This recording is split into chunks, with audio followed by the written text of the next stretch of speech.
खबर यूपी के झांसी से है, जहां उत्तर प्रदेश उद्योग अंदर ओरछा गेट व्यापार मंडल के अध्यक्ष प्रभात सोनी के नेतृत्व में पहलगाम में आतंकवादियों द्वारा निर्दोष सैलानियों की हत्या के विरोध में पाकिस्तान के द्वारा फैलाए गए आतंकवाद के खिलाफ मिनवा चौराहे पर पाकिस्तान का पुतला दहन किया गया।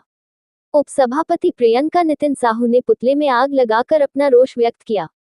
कई व्यापारियों ने भी पुतले पर चप्पलें मारकर पाकिस्तान मुर्दाबाद के नारे लगाकर आतंकवाद के खिलाफ अपना गुस्सा दिखाया और मारे गए 26 हिंदुओं के लिए शोक संवेदना व्यक्त की। उत्तर प्रदेश युवा उद्योग व्यापार मंडल के प्रदेश अध्यक्ष जीतू सोनी ने कहा कि पाकिस्तान द्वारा फैलाए गए इस आतंकवाद के जहर में पाकिस्तान खुद ही फंस चुका है और निश्चित तौर पर अब ये जहर उसको ही पीना पड़ेगा। आज भारत का हर नागरिक दुखी है और उन परिवारों के साथ है जिन्होंने अपनों को खोया है। सरकार से अपील है कि जल्द ही पाकिस्तान के द्वारा किए गए ऐसे जघन्य अपराध की सजा दी जाए। इस मौके पर अशोक साहू, नितिन साहू, मनोज साहू, हनी आहूजा, पंकज खटीक, दीपक दलवानी, मोनू सिद्दीकी, दीपू, गोलू चौधरी, रजनी गुप्ता, क्षमा सोनी, महेंद्र चौधरी, हिमांशु साहू आदि उपस्थित थे।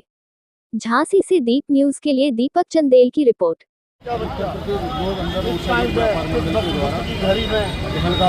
सभी प्रकार के पालेंगे और सरकार के साथ कंधे से कंधा लगाकर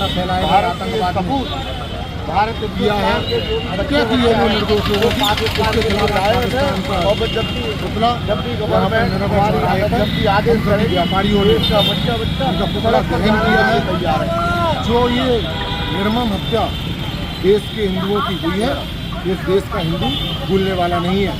आज पाकिस्तान का सिर्फ पानी बंद हुआ है। जिस दिन भी देश के हिंदुओं को मौका मिलेगा, पाकिस्तान की ईंट से ईंट बचाने का काम इस देश का एक बच्चा करने वाला है।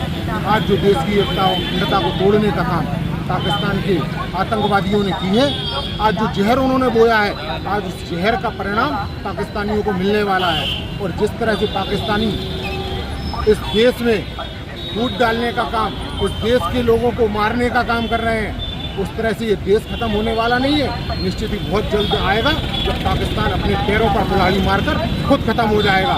आज पूरा पाकिस्तान का एक एक जनमानस इस घटना को देख रहा है और मैं उन सब लोगों को बताना चाहता हूँ जो इस पाकिस्तान के आतंकवाद के सहयोग में खड़े हुए हैं। बहुत जल्द पाकिस्तानियों तुम लोगों का विनाश होने वाला है और वो दिन दूर नहीं है जब एक एक पाकिस्तानी खून के आंसू रोएगा। जय हिंद, जय भारत, व्यापारी एकता जिंदाबाद। जीतू जी, ये बताइए कि आप किसकी विफलता मानते हैं? अगर आतंकवादी हमला हुआ है, ये किसकी जिम्मेदारी थी? इसको रोकना, सुरक्षा की जिम्मेदारी किसकी थी? सुरक्षा की जिम्मेदारी निश्चित तौर पर सरकार की है। तो सरकार विफल हुई है? सरकार को जिम्मेदारी, सरकार को राष्ट्रपति शासन नहीं हटाना चाहिए था।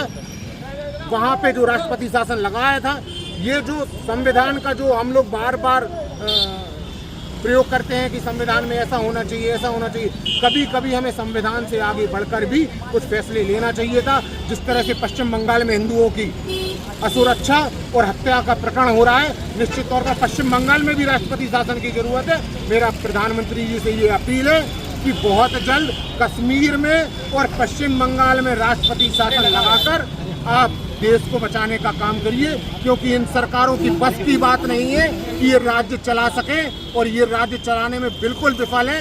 इसलिए इस देश की जिम्मेदारी हमारे माननीय विफलता किसकी मानते हैं आप? ये आतंकवादी हमले, ये आतंकवादी हमले के पीछे विफलता किसकी है? क्या विफल? सरकारों की विफलता है, निश्चित तौर पर ये सरकारों की विफलता है। किस सरकार की विफलता है? जो राज्य सरकारें हैं, जहाँ राज्य सरकारें हैं, उन राज्य सरकारों की विफलता है। अगर आप पश्चिम बंगाल की बात करें, हम बात कश्मीर की करें, हम कश्मीर की बात कर रहे हैं, तो वहाँ पर भी सरकार है।